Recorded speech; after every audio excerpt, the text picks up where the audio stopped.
So a lot of people say that I look ethnically ambiguous, which is our theme for the show today. And who here doesn't know what that means, ethnically ambiguous? So for anyone who doesn't know, Becky, what ethnically ambiguous means is that there's a lot of different ways you can hate me. And also, though, my attractiveness level varies depending on where I am in the world. So let's say I'm in Iran. I'm like an 8. That means that young women's parents line up around the block to ask for my hand in marriage. But in Greece, I'm like a 4. And that means I have literally 0 reasons to ever go to Greece. And I used to be definitively Middle Eastern looking. And then I plucked my unibrow to create 2 separate and distinct eyebrows. And that half an inch was all the difference between being Osama bin Laden's nephew or a Latin king. And I think if I had the choice, I'd rather be a Latin king. I'd rather be Latino because you know what?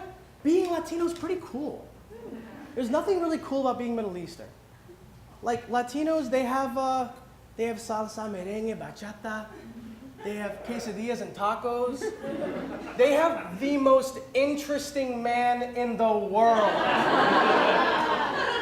What do Middle Eastern people have? I dare you to think of one thing, and I swear to God, if you say shawarma, I will totally agree with you, because shawarma is delicious. And it is a low-carb, tasty treat that I cannot recommend highly enough.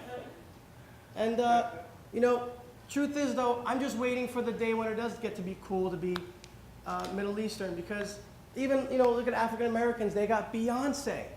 They got the NBA. They got the Obamas. You know what I mean? I'm hoping for that one day when there's kids in central Pennsylvania, just white kids that look to one another and they're like, yo, Habibi.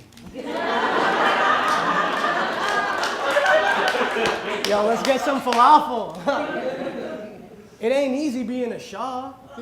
Shah, it ain't easy, man. Because until we get to that point, honestly, it's kind of scary to be Middle Eastern, One of my biggest fears is to pull up to a red light, look to my left, and see a Ford F-150 pickup truck, South Carolina plates, and an American Eagle shellacked across the back window. Because I know what's not in that car. Puppies.